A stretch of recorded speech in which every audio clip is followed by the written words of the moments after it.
Point number third, तो गंगा अपना जो उद्गम है उस उद्गम में किस नाम से फेमस है? भागीरथी के नाम से। और भागीरथी में मिलने वाली प्रमुख नदी अलकनंदा नदी।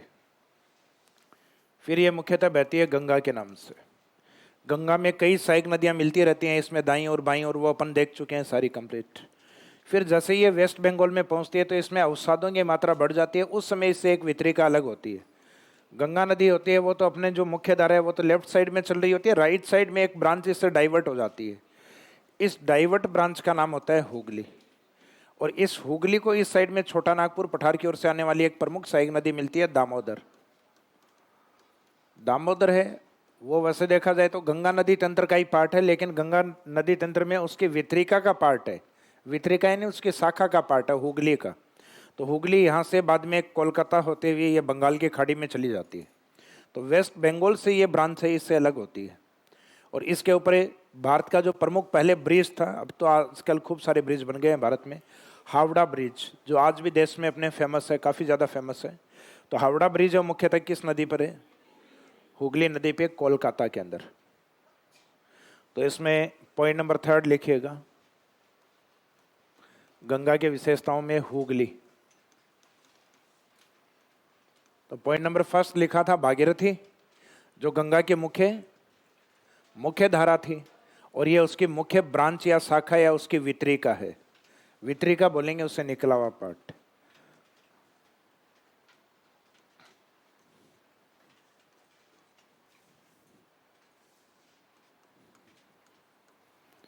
यह है गंगा नदी की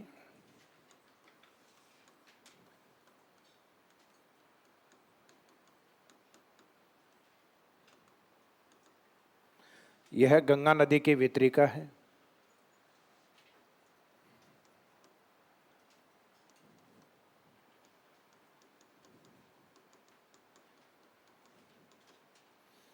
जो वेस्ट बंगाल या पश्चिमी बंगाल में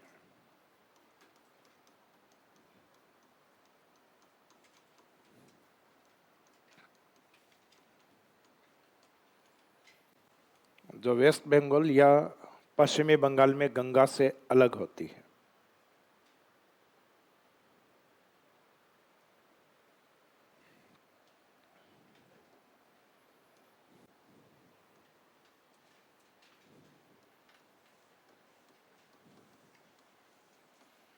सहायक नदी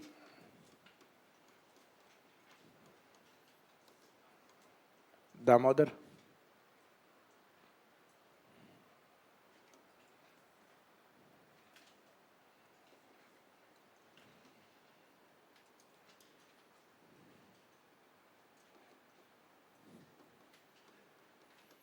दामोदर भी काफी फेमस नदी है। उद्गम छोटा नागपुर पठार,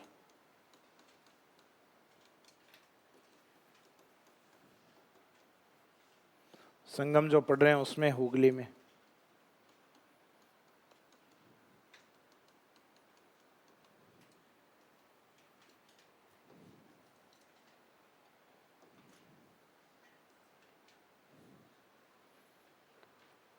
संगम किसमें? हुगली नदी में।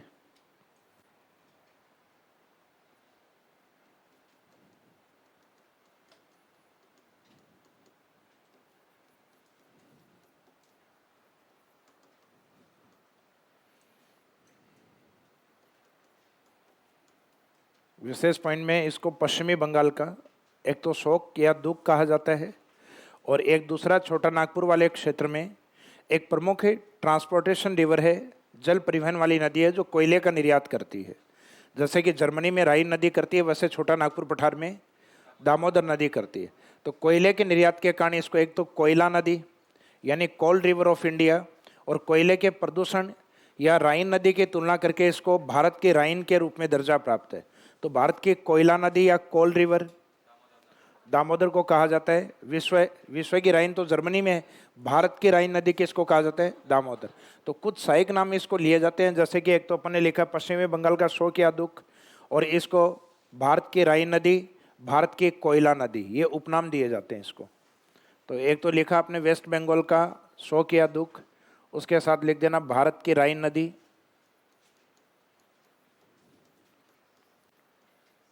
भारत की राइन नदी, और भारत की राइन नदी वाले पॉइंट में ही और लगा के लिख दो भारत की कोयला नदी, या डायरेक्ट लिख दो कोयला नदी। कोयला निर्यात होता है इससे, इसकी घाटी में कोयला है। छोटा नागपुर पठार है ना, छोटा नागपुर पठार है, इसकी घाटी यानी इसका जो एरिया है इसके आसपास से कोयला उत्पादित होता है, और उस कोयले का निर्यात इस नदी के माध्यम से आसपास के क्षेत्रों में किया जाता है। तो इसमें प्रदूषण काफ़ी मात्रा में है। तो कोयले के निर्यात के कारण सामान्यतः इसका पानी कई जगह काला भी रहता है कार्बन के कारण, इस कारण इसको कोयला नदी कहा जाता है। जैसे राइन नदी विश्व में ट्रांसपोर्टेशन में सबसे इम्पोर्टेंट है, साथ में विश्व की सबसे प्रदूषित नदी भी है कार्बन मिलने के कारण। तो राइन को विश्व की सबसे प्रदूषित नदी और विश्व की प्रमुख कोयला नदी कहा जाता है। विश्व की कोयला नदी कौन है? राइन नदी। और भारत में कोयला नदी कौन है? दामोदर। तो ये भारत के कॉन्सेप्ट में भारत की राइन नदी या भारत की कोयला नदी। तो एक ये कंटेंट जो लिखा है ये किस कंसर्न में लिखा है? भारत के अकॉर्डिंग। राइन तो अपने आप में अलग है, राइन तो जर्मनी की नदी है।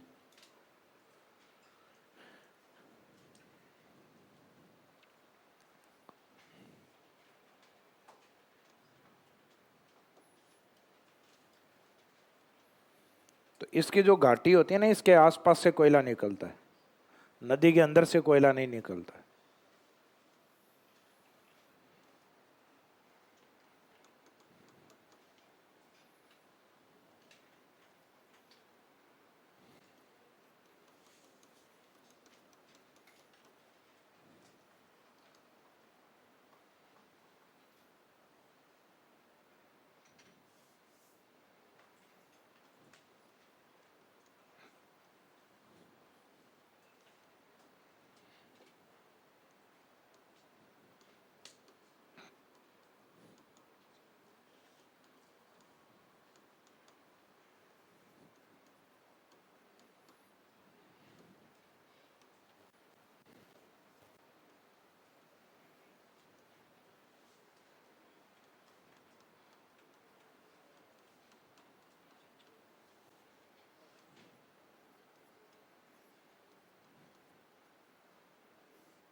कोलकाता डायरेक्ट समुद्र तट पे बंदरगाह पे नहीं है।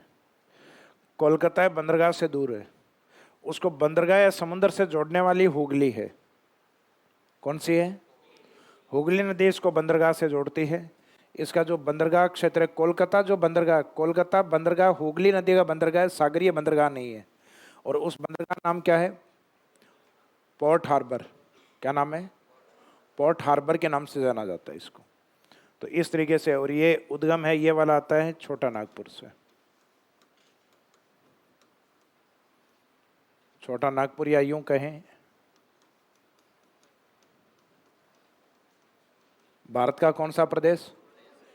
रूर। और ये भारत की राइन। तो रूर एरिया है जर्मनी में, किसके लिए फेमस है? कोयले के लिए। वैसे ही हमारे छोटा नागपुर किसके लिए? इसलिए भारत का रूर। और उस रूर एरिया से बहने वाली नदी राइन, और हमारे यहाँ बहने वाली, तो हमारे लिए यहाँ राइन का काम कर रही है दामोदर। तो भारत की राइन और भारत का रूर प्रदेश छोटा नागपुर पठार। डायग्राम इसमें बनाना चाहें तो बना लो आप। कैसे? दामोदर नदी में प्रथम बहुउद्देश्य परियोजना, वो तो सिंचाई परियोजना में उसमें आता है। ये भारत की सबसे पहले बहुउद्देश्य परियोजना है, 1948 में इसको स्टार्ट किया था। तो इसका मीनिंग है मल्टीपर्पज़ प्रोजेक्ट पहले हमारे यहाँ नहीं थे। यानी ऐसे प्रोजेक्ट या ऐसी योजनाएं जिसमें कहा जाता है कि उद्देश्य या ऑब्जेक्ट हैं वो एक से अधिक हों। एक से अधिक का मीनिंग दो। तो वे परियोजनाएं जिनके उद्देश्य दो या दो से अधिक होते हैं उनको बहुउद्देश्यीय परियोजना कहा जाता है। तो भारत में जिन नदियों पे भयंकर बाढ़ आती थी उसमें भारत ने सोचा कि भारत में मानसून या कृषि बड़े स्तर पे की जाती है, तो ऐसी नदियों के पानी का फ़ायदा उठाया जाए, जैसे अमेरिका ने टेनेसी नदी का उठाया है। तो विश्व के अंदर पहला मल्टीपर्पज़ प्रोजेक्ट 1933 में टेनेसी प्रोजेक्ट बनाया गया था यूएसए ने। तो हमारे यहाँ कुछ इंजीनियर्स की टीम वहाँ मॉनिटरिंग के लिए भेजी गई कैसे कैसे बनाया है। तो उन्होंने आके नेहरू जी को बताया कि एक मल्टीपर्पज़ प्रोजेक्ट बना है। तो नेहरू जी ने पूछा मल्टीपर्पज़ प्रोजेक्ट कैसे? तो उन्होंने कहा कि टेनिस पे उन्होंने कई बांध बना दी हैं, कोई इंडस्ट्रीज को पानी सप्लाई कर रहे हैं, कोई पेयजल के लिए, कोई सिंचाई के लिए, किसी से हाइड्रो एनर्जी जनरेट करती है। तो अपन भी इस दामोदर और इसके सहायक नदियों पर कई बांध बनाएंगे। तो इस पर कई बांध बने हुए हैं जिनका उद्देश्य अलग अलग है। तो फिर जैसे ही इंजीनियर्स ने बताया कि ये मल्टीपर्पज़ प्रोजेक्ट है, तो नेहरू जी ने सोचा कि अच्छा, फिर अपन भी भारत का आधुनिक भारत के मंदिर स्टार्ट करेंगे। तो इंजीनियर्स ने पूछा मंदिर क्यों करेंगे, अपने को तो योजनाएं बनानी है। कि नहीं नहीं, ये मंदिर ही है। जैसे मंदिर में कई कार्य होते हैं, जैसे अपन जाते हैं, चप्पल जूते पुराने हो चुके होते हैं तो वो नया करके ले आओ वहाँ। एक एनएसपी नैन सुख प्राप्ति होती है वहाँ। और एक आदमी दुखी होता है तो भगवान के सामने आधी एक घंटे बैठता है, बाद में मन हल्का करके आ जाता है। और एक सिलेक्शन होता है तो मन में एक खुशी होती है, उसको भी बैलेंस करके आ जाता है कि हे ईश्वर धन्यवाद, मेरा सिलेक्शन हुआ।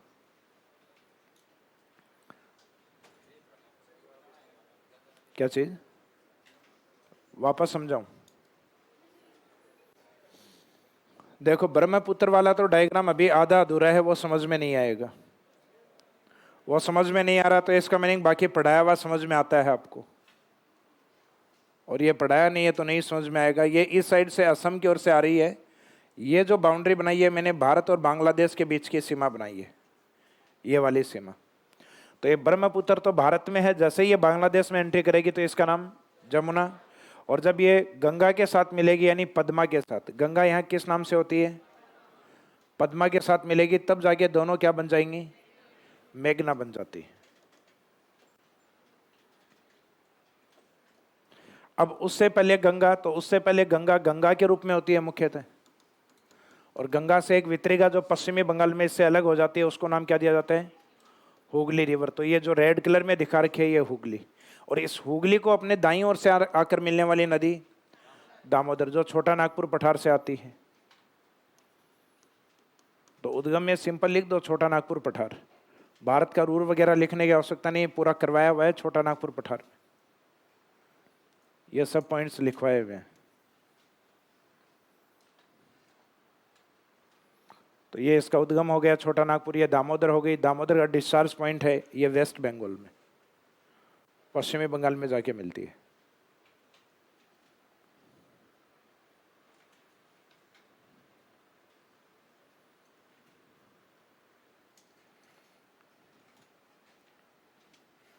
कोलकाता को हुगली के किनारे पे दिखा देना।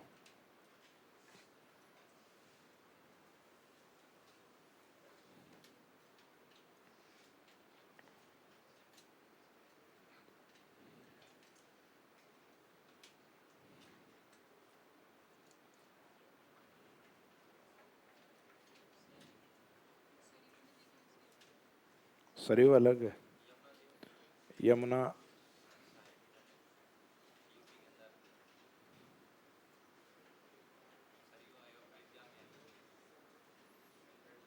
वो स्थानीय नदी है यूपी की। क्या चीज? यूपी वाले पार्ट में ही है वो, मुख्यतः अयोध्या के आसपास,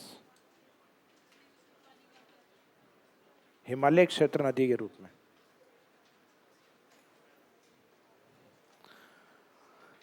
हाँ जी, कंप्लीट हो गए हैं।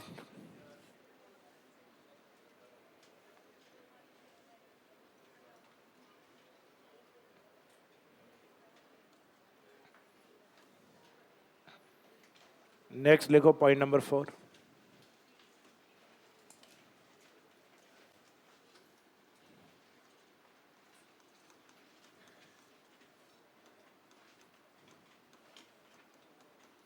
गंगा किनारे स्थित एक हुगली के बारे में एक स्टेटमेंट और लिख लेना, लास्ट में हुगली वाले के अंदर नोट में कर देना।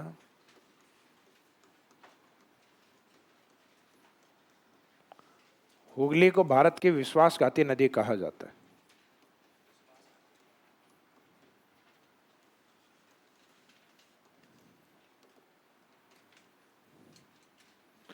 हुगली को भारत की विश्वासघाती नदी कहा जाता है।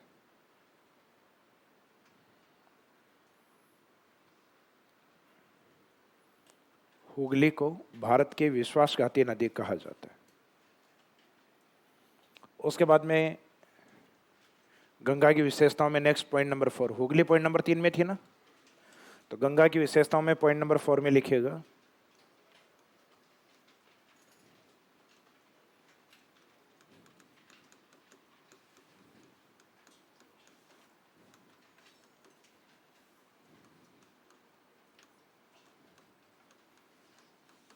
गंगा किनारे स्थित प्रमुख शहर या सिटी। गंगा किनारे स्थित प्रमुख सिटी या शहर।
इलाहाबाद या प्रयागराज दोनों ही नाम लिखना, पता नहीं पेपर बनाने वाला बीजेपी वाला हो या कांग्रेस वाला, है ना।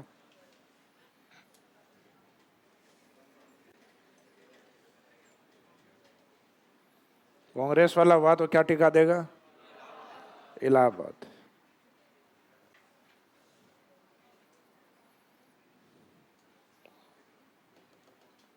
मोदी यूपी में किस क्षेत्र से आते हैं, वाराणसी।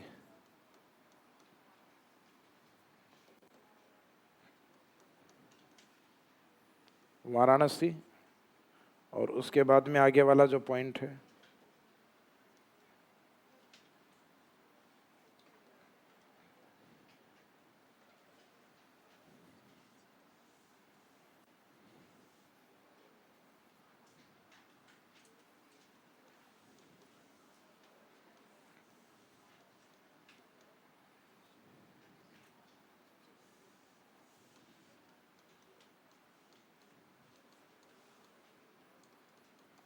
मुर्शिदाबाद, वेस्ट बंगाल।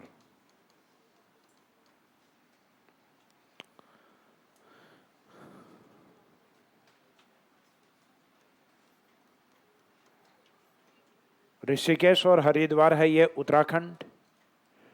कन्नौज आगे कंटिन्यूस, कन्नौज, कानपुर, इलाहाबाद, वाराणसी ये कहाँ के हैं, ये यूपी में।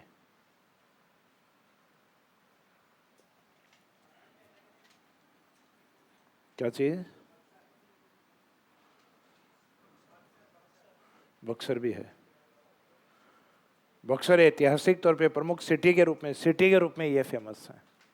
इस स्थान तो अब गंगा के किनारे पे सैकड़ों शहर विकसित हो चुके हैं, लेकिन प्रमुख शहर जिनका क्रम एग्जाम में पूछते हैं वो ये याद रखो, ऋषिकेश, हरिद्वार, हरिद्वार के बाद में मैदान में हरिद्वार से, उसके बाद में कन्नौज, कानपुर, वाराणसी, वाराणसी से जस्ट पहले इलाहाबाद।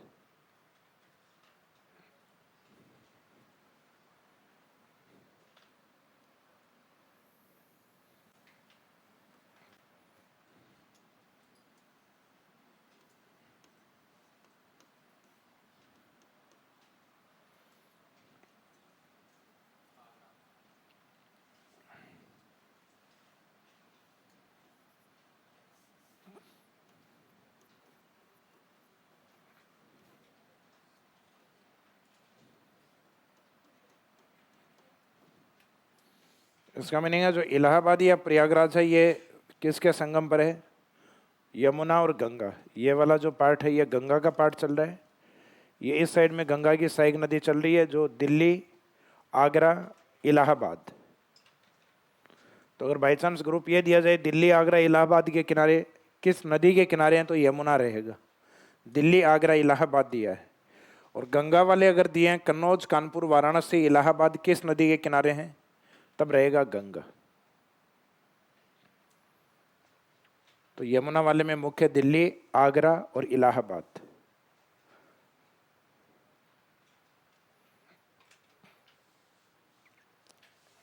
तो दिल्ली आगरा इलाहाबाद जो पॉइंट उस साइड में जो दिखा रहे वो यमुना है, और ये ऊपर वाला रेड मैप जो है वो गंगा का।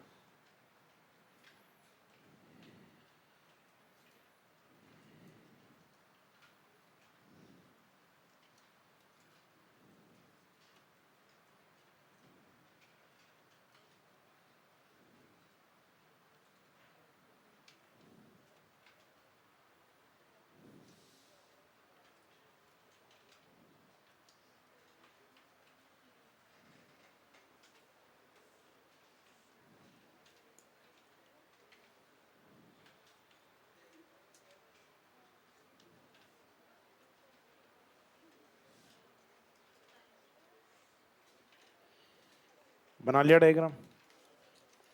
इसके आगे लिखिए। फिर इस पॉइंट में एक पॉइंट लिखना चाहो तो वो लिख सकते हो, पटना वाला।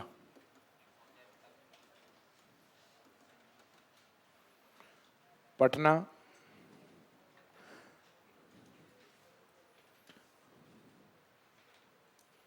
गंगा के किनारे स्थित,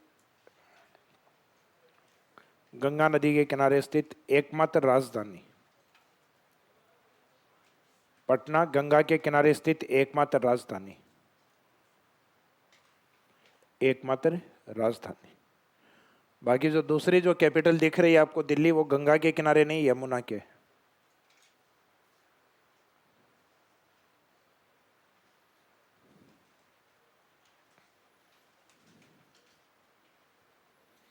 यूपी की राजधानी लखनऊ गंगा के किनारे पे नहीं है, ये ध्यान रखना। क्योंकि जो प्रमुख शहर दिए जाएंगे इसमें कौन सा गंगा के किनारे नहीं है, 5-6 शहर।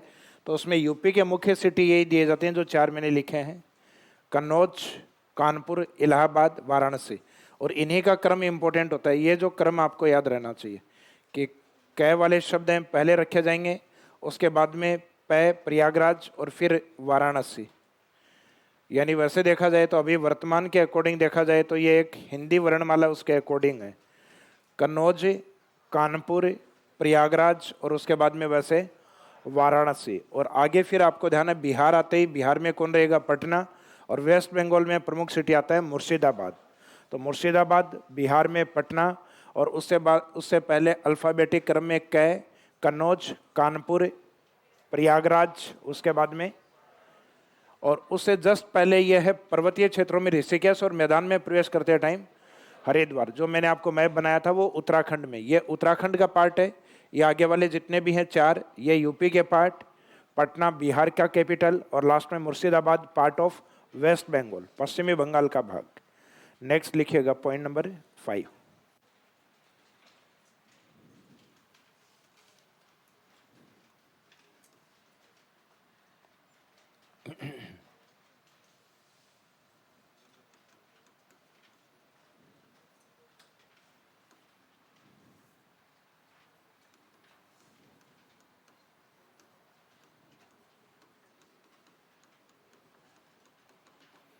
गंगा की प्रमुख परियोजना।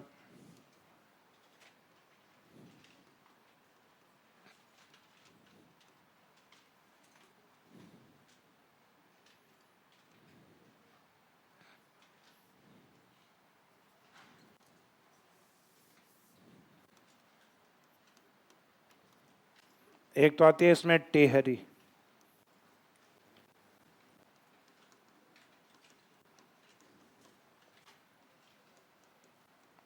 टेहरी बांध परियोजना। लोकेशन कहाँ है, स्थिति है इसकी उत्तराखंड।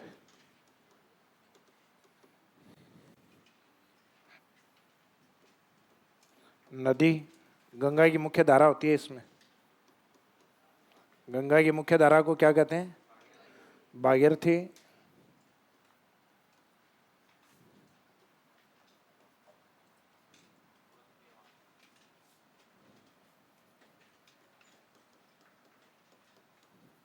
इसकी एक सहायक नदी होती है भिलांगना।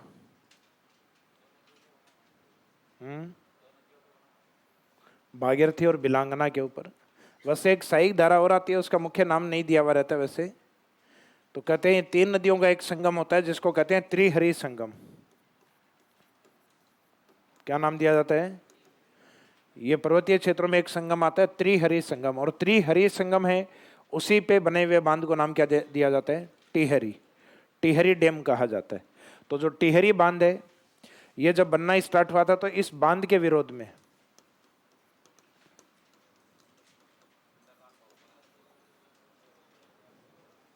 सुंदरलाल बहुगुणा और चंडी प्रसाद भट्ट, ये 2 प्रमुख व्यक्तित्व हैं जिन्होंने इस बांध के निर्माण का विरोध किया था, चंडी प्रसाद भट्ट ने और सुंदरलाल बहुगुणा ने। और ये उन्होंने विरोध उसी तरीके से किया था जैसे अपने पश्चिमी राजस्थान में अभय सिंह के आदेश के ऊपर, और अपने जो विष्णोई समाज से हैं अमृता देवी जी, उन्होंने महिला और पुरुषों के साथ 363 आता है ना काउंटिंग, तो 363 व्यक्तित्वों ने वृक्षों की सुरक्षा के लिए उनके चिपके और अपनी जान दी थी। तो स्वतंत्र भारत में उसी से प्रेरित एक आंदोलन चलाया था इन्होंने, यानी राजस्थान से प्रेरित आंदोलन चिपको आंदोलन। तो ये चिपको आंदोलन के प्रणेता जैसे वर्तमान में वो चिपको एक घटना थी अपने राजस्थान में हुई थी, वो चिपको क्या थी? वो वृक्षों को बचाने के लिए एक घटना थी, और राजा के आदेश पे बाद में वृक्षों के साथ उन महिला पुरुषों को काट दिया गया था। जबकि चिपको यहाँ एक आंदोलन के रूप में, वहाँ आंदोलन नहीं हुआ था। जैसे राजा ने आदेश दिए कि वृक्षों को काटो तो वो वृक्षों के साथ चिपक के और अपने प्राणों की आहुतियाँ दे दी थी। तो वो एक घटना थी, जबकि चिपको आंदोलन जो है वो स्वतंत्र भारत में हुआ है। तो वो तो बहुत पहले ऐतिहासिक घटना है, 1730 की घटना। तो इसके लिए ये चिपको आंदोलन इसलिए चलाया क्योंकि टिहरी बांध जिस एरिया में बनाया गया वो भारत के अर्थक्वेक जोन सबसे सेंसिटिव एरिया जोन 5 में है।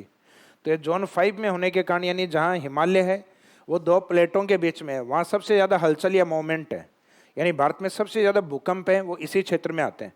तो सेंसिटिव जोन 5 में होने के कारण इन्होंने कहा कि वृक्षों को काटोगे, बांध का इतना पानी अगर आप इकट्ठा करोगे तो कहीं ना कहीं ये सेडिमेंट्री रॉक्स हैं, इनके ऊपर प्रेशर बढ़ेगा, और ये सेडिमेंट्री रॉक्स हैं, पहाड़ी के ऊपर बांध बना रहे हो, ये नीचे खिसक जाएंगी, दब जाएंगी, तो फिर नीचे लोगों का इतना नुकसान होगा कि कल्पना भी नहीं की जा सकती। तो लोगों ने विरोध किया, लेकिन बाद में इस बांध का निर्माण किया गया था। 1972 के आसपास ये आंदोलन चला था चिपको आंदोलन के नाम से। तो ये जो टिहरी बांध है, इस टिहरी बांध के विरोध में चंडी प्रसाद भट्ट और सुंदरलाल बहुगुणा के द्वारा कौन सा आंदोलन चलाया गया था? चिपको आंदोलन। ये हालांकि आप लोग उसमें पढ़ोगे वनस्पति वाले जो है ना, इसमें तो टिहरी का एक इम्पोर्टेंस है, ये भारत का सबसे ऊंचा बांध है। जैसे मैंने सतलज के ऊपर आपको बताया था भाखड़ा, भाखड़ा भारत का सबसे ऊंचा गुरुत्वीय बांध है। इसमें गुरुत्वीय शब्द नहीं होता, इसमें लिख दो यह है भारत का सबसे ऊंचा बांध।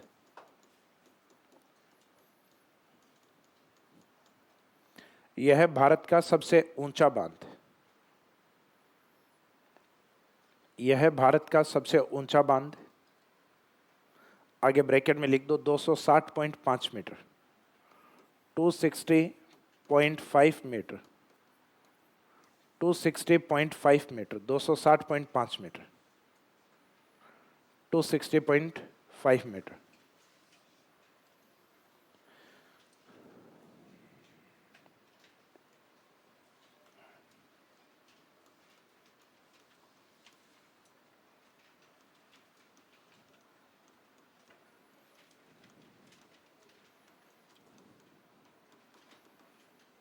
नेक्स्ट है फरक्का परियोजना।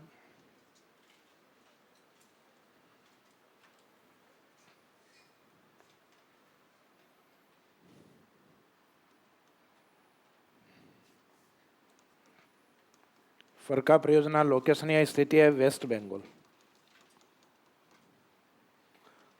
ये बांग्लादेश में एंट्री करने से पहले जस्ट पहले बना हुआ है, 10-15 किलोमीटर पहले बांध, जो मुख्यतः गंगा के अवसादों को या डेल्टाई जो क्षेत्र है उस मिट्टी को आगे नहीं ले जाने देता। तो कहा जाता है कि जो वेस्ट बंगाल वाला क्षेत्र वो इसलिए विरोध करते हैं बांग्लादेश वाले कि गंगा का जो डेल्टा है उस डेल्टा की जो सिल्ट या जो मिट्टी आती है, गाद आती है, उस गाद को ये बांध रोक लेता है भारी मात्रा में। तो वास्तव में बांग्लादेश का जैसा मैदान होना चाहिए उपजाऊ वैसा नहीं बन पा रहा फरक्का के कारण। और एक फरका के पानी को लेकर, इसके जल विद्युत उत्पादन को लेकर बांग्लादेश और भारत के बीच में विवाद है। आपको विवादों में बताया भी था, एक तीस्ता विवाद और एक फरक्का विवाद। ये मुख्य नदी पे ही है, नदी है गंगा। वो था गंगा की मुख्य धारा पर, भागीरथी पर टिहरी बांध। इंपॉर्टेंट पॉइंट है ये, भारत बांग्लादेश के मध्य विवादित। यह भारत देश बांग्लादेश के मध्य विवादित।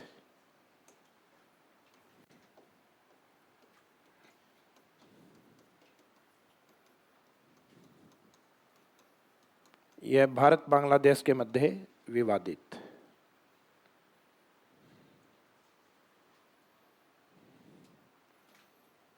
बांध परियोजनाओं में ये दो फेमस हैं, बाकी गंगा से बहुत सारी सिंचाई के लिए नहरें निकाली गई। गंगा नहर के नाम से हैं, यानी यूपी के अंदर गंगा के नाम से कई कैनाल्स निकली हुए हैं, तो वो बाद में आपके अलग प्रोजेक्ट चले जाएंगे, यानी वो इरिगेशन पार्ट आ जाएगा फिर। अब इसमें गंगा की विशेषताओं में लास्ट पॉइंट,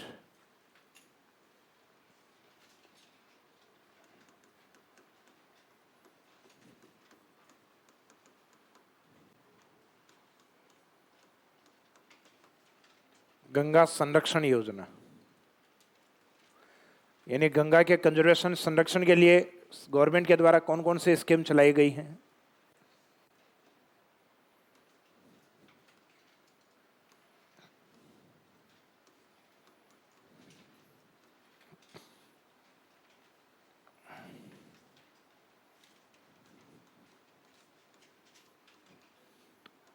तो ये एक प्लान चलाया गया था, गंगा एक्शन प्लान, गंगा क्रियान्वयन योजना। तो गंगा एक्शन प्लान है, ये चलाया गया था, इस कार्यक्रम है। इसका जो टाइम पीरियड या समय जो रहा है, ये राजीव गांधी जी के समय चलाया गया था 1985 से सन 2000 के बीच में। एक 15 वर्षीय कार्यक्रम था जिसका मुख्य उद्देश्य बड़े शहरों का जो सीवेज लाइन जो होती है, यानी जो अपने गटर वगैरह की जो नालियाँ होती हैं, वो आके सीधी गंगा में मिला करती थी, जबकि गंगा भारत की माँ या पवित्र नदी के रूप में थी। तो राजीव गांधी जी का मुख्य उद्देश्य यह था कि गंगा से उन सभी सीवेज लाइनें का जो कनेक्टिविटी है वो हटाई जाए, यानी उन्हें जो गंदी नालियाँ वगैरह हैं वो गंगा में उसका पानी नहीं आना चाहिए। तो उसका मुख्य उद्देश्य था कि गंगा में आने वाली सीवेज लाइन से उनको ब्लॉक करना। और उसके बाद में जब देश में मोदी जी आए तो उन्होंने एक कार्यक्रम चलाया था, नमामि गंगे। तो नमामि गंगे जो कार्यक्रम है वो कब स्टार्ट किया गया?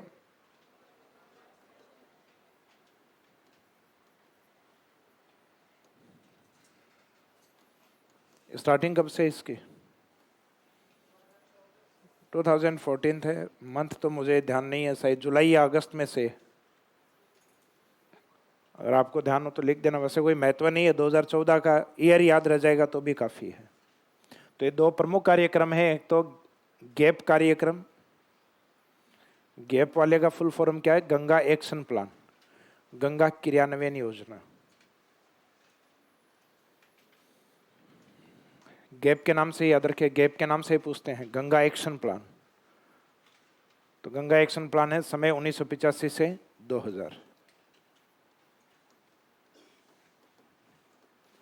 उद्देश्य था इसको गंगा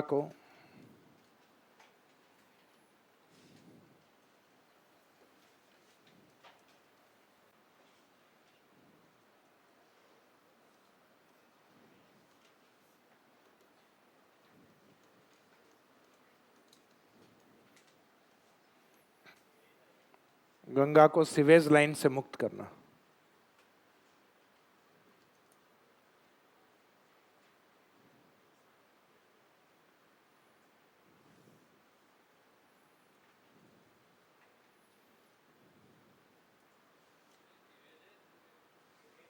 सीवेज ही होता है, सीवरेज तो अपन गलत बोलते हैं।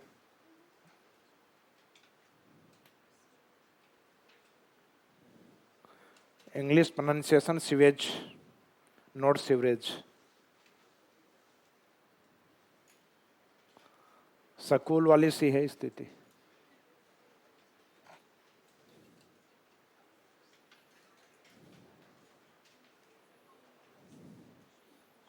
इंग्लिश मीडियम में थे ना आप में से एक दो स्टूडेंट, एक था शायद, कौन था? क्या बोला जाता है? सीवेज ही बोला जाता है ना।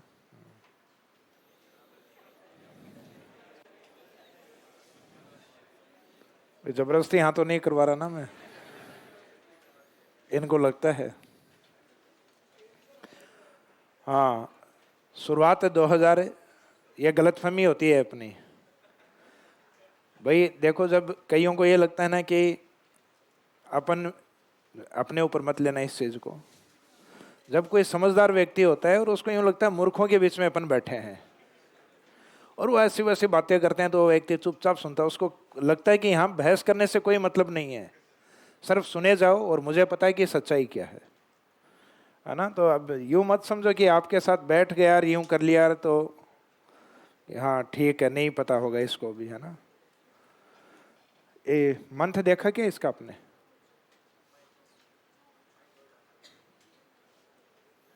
डेट नहीं आ रही सही।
फाइनेंशियल अथॉरिटीज़ को मिली थी जून 2014 के अंदर, जून 2014 के अंदर। लिखना चाहें तो लिख दो, अदरवाइज मेरे हिसाब से तो कोई इतना इम्पोर्टेंट नहीं है इसमें। डेट या फैक्ट्स इतने नहीं पूछते हैं, पूछेंगे तो 2014 भी लोगों को याद रह जाए तो बड़ी बात है अपने आप में, यह भी याद नहीं रहेगी लास्ट में। और इन डेट पे जाने से पहले अपने तो वो याद रख लेना कि लिंगानुपात याद है कि नहीं है। नहीं है तो वो बैठ के याद करना है, वो काम आएगा, है ना। तो जब भी आपको ये लगे कि ये इम्पोर्टेंट डेट, तो फिर पहले सोचना लिंगानुपात याद है क्या। नहीं है तो पहले वो याद करेंगे, फिर इन डेट के चक्कर में पड़ेंगे। तो ये आपकी गंगा नदी का टॉपिक, हाँ रिवर को नहीं बोलेंगे, गंगा नदी कंप्लीट, है ना। तो ये गंगा नदी वाला जो पॉइंट था वो आपका कंप्लीट। अब हिमालय नदी तंत्र का तीसरा इंपॉर्टेंट पार्ट जो पूर्व की ओर है, ब्रह्मपुत्र। तो तीसरा सी हेडिंग ABC में इंडिकेट किया हुआ था ना अपना इनको।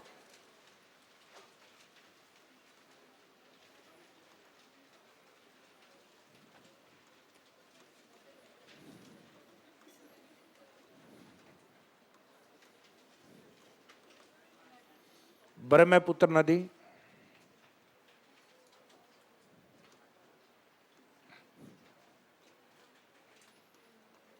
तो इस नदी का जो उद्गम है चौमे युंगे डूंगे हिमनद।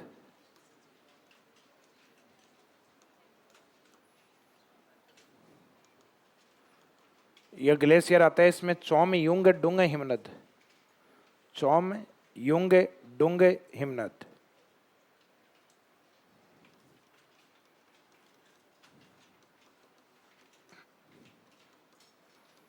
तिब्बत कैलाश, ये कैलाश के पूर्व में है। ये कैलाश के पश्चिम में तो कौन सा है? बोखरचू। कैलाश के दक्षिण में है राक्षस ताल।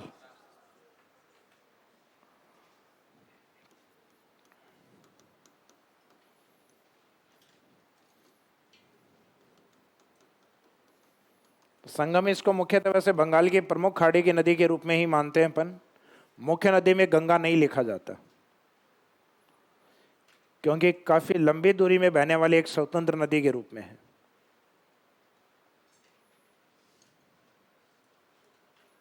बाकी दोनों में अगर देखा जाए तो गहरी घाटी जो है वो गंगा की होती है।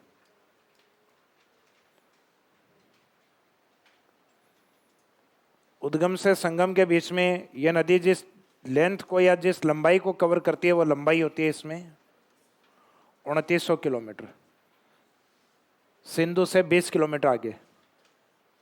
वो 2880 किलोमीटर और ये 2900 किलोमीटर।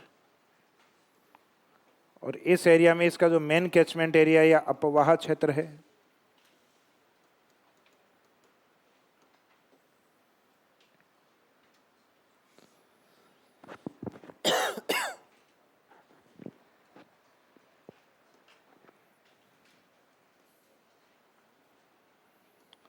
कैचमेंट एरिया या अपवाह क्षेत्र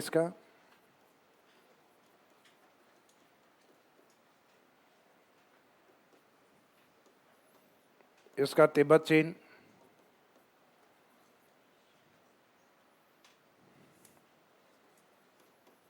भारत में मुख्यतः कहां से बहती है? अरुणाचल प्रदेश और असम। मुख्य अपवाह क्षेत्र में यही है। बाकी सहायक नदियां तो कई स्टेट से आते हैं इनके। उसके बाद में बांग्लादेश।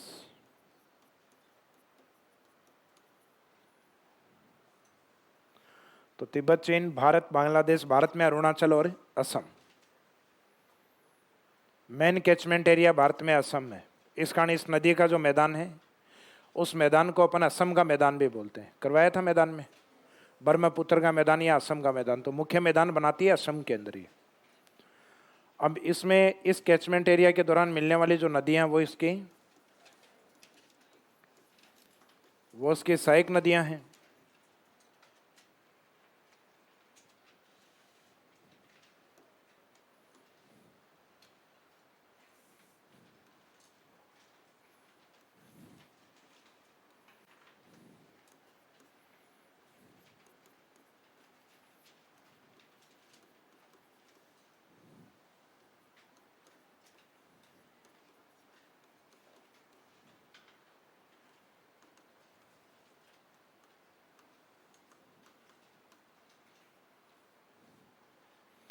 सहायक नदियों में ब्रह्मपुत्र में एक तो होती हैं दाईं ओर से और एक होती हैं बाईं ओर से।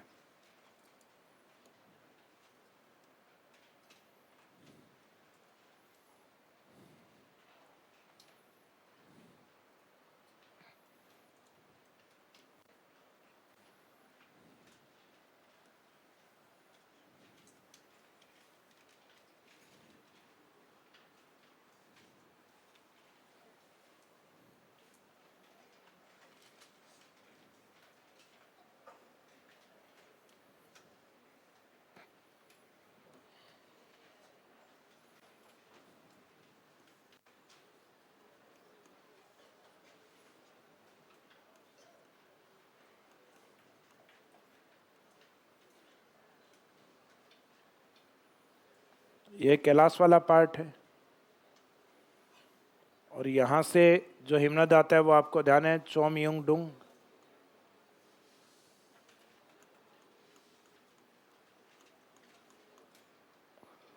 चोमयुंग डुंग है, यहां से उद्गमित ये नदी है। इसका नाम है सांगपो रिवर।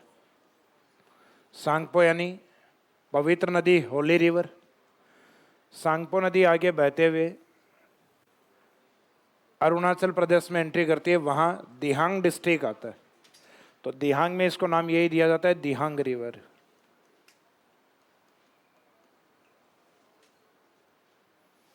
और आगे ये असम के अंदर एंट्री करती है रैंप घाटी से। उसके बाद में ये असम से बहते हुए और इस साइड में बांग्लादेश में, और बांग्लादेश में किस नाम से जाती है? जमुना के नाम से। और असम के अंदर जैसे ही असम की घाटी में एंट्री करती है तो इसका नाम क्या होता है? ब्रह्मपुत्र। ब्रह्मपुत्र नाम तब होता है जब इसमें दो नदियां मिलती हैं अरुणाचल प्रदेश से आके। एक तो मिलती है दिबांग और एक मिलती है लोहित नदी। ये दो नदियां हैं।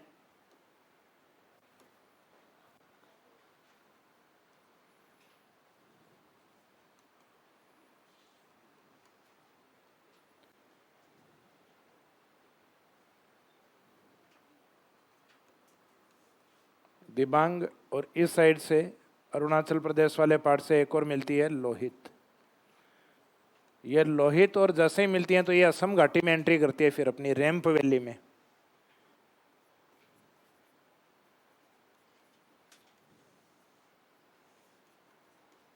मैंने आपको रिफ्ट वैली की नदी बताई थी, नर्मदा, तापी, दामोदर। ये रिफ्ट घाटी यानी भ्रंश घाटी नदियों के एग्जाम्पल हैं। जबकि रैंप घाटी का मीनिंग होता है जहाँ दो और के भाग ऊपर उठ जाते हैं। प्रायद्वीप पठार का हिस्सा इधर मेघालय वाला और इधर हिमालय वाला, तो बीच वाला भाग अपने आप ही नीचे रह जाता है, जिसको हम क्या कहेंगे, रैंप। तो ये मानिए कि आपके जो बेंचेज हैं, ये बेंचेज दोनों ओर से ऊपर उठ गई, तो बीच वाला हिस्सा क्या हो गया नीचे, वो रैंप है। और अगर ऊपर का ये हिस्सा है और उसमें से कोई बीच का हिस्सा, जैसे ये आपके जो टेबल या बेंचेज हैं, इनके बीच का हिस्सा अगर नीचे दब जाए, दो भ्रंश दरारों के सारे नीचे की ओर दब जाए, तो नीचे की ओर दब जाएगा, उसको कहेंगे भ्रंश घाटी। और जब ऊपर की ओर उठने से अपने आप नीचे रह जाए, तो उसको क्या कहेंगे, रैंप घाटी। तो भारत में रैंप घाटी से बहने वाली एकमात्र नदी ब्रह्मपुत्र, ये रैंप वैली से बहती है। अब इस नदी में आगे आगे आगे मिलने वाली जो नदियां हैं,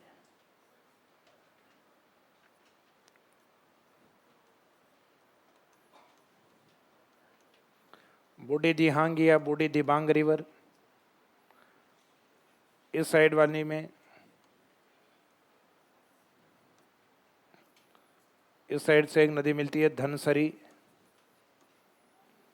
इसके अपोजिट इस साइड से आगे मिलने वाली सुबनसरी।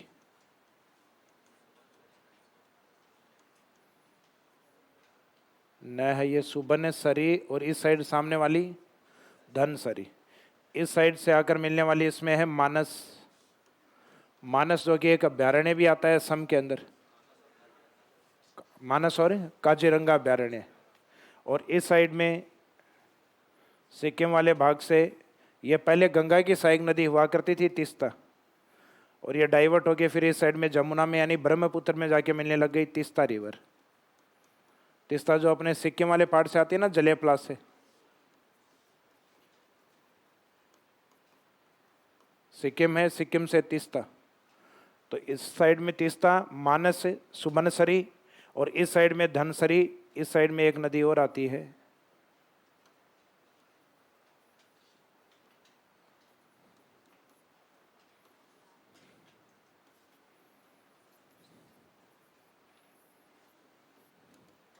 कपिली नदी। तो कपिली, धनसरी, बूढ़ी दिहांग, लोहित, दिबांग रिवर। जबकि उससे पहले इसका खुद का नाम क्या होता है, दिहांग।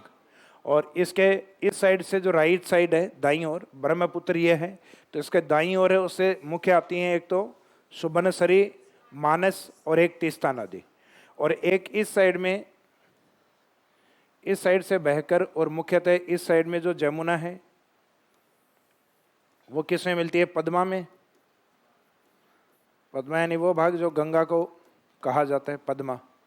और उसके बाद में क्या बनती है, मेघना। तो मेघना में जाके, तो मेघना के लिए भी इस नदी को मुख्यतः, जमुना की धारा तेज होती है, तो जनरली ये कहते हैं कि जो मेघना होती है, उस मेघना की सहायक नदी होती है बराक।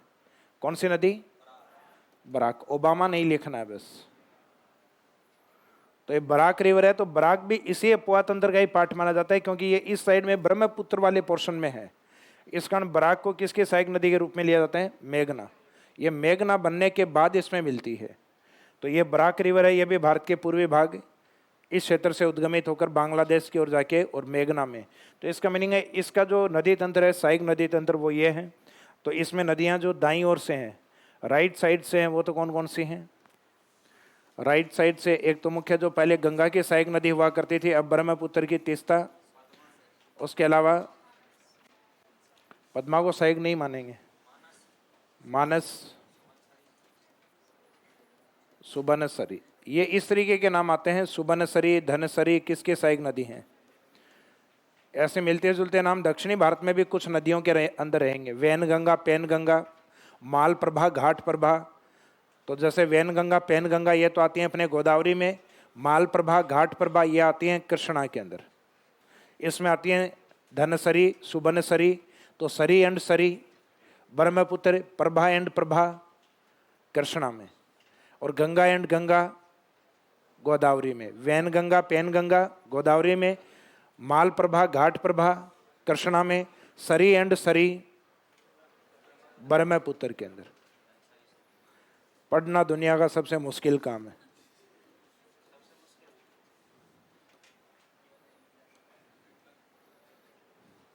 तो बाईं ओर से दिबांग, लोहित,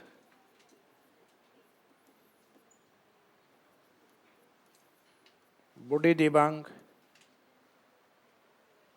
या बूढ़ी दिहांग के रूप में इंडिकेट करते हैं। उसके बाद धनसरी और कपिली रिवर।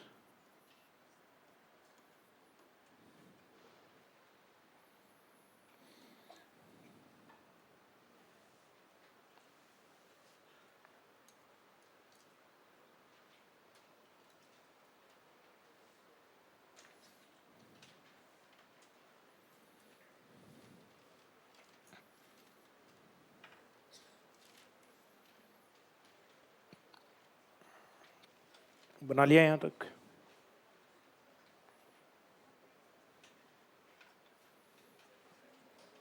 ये बना लीजिए, इसके आगे करेंगे कल कंटिन्यूस।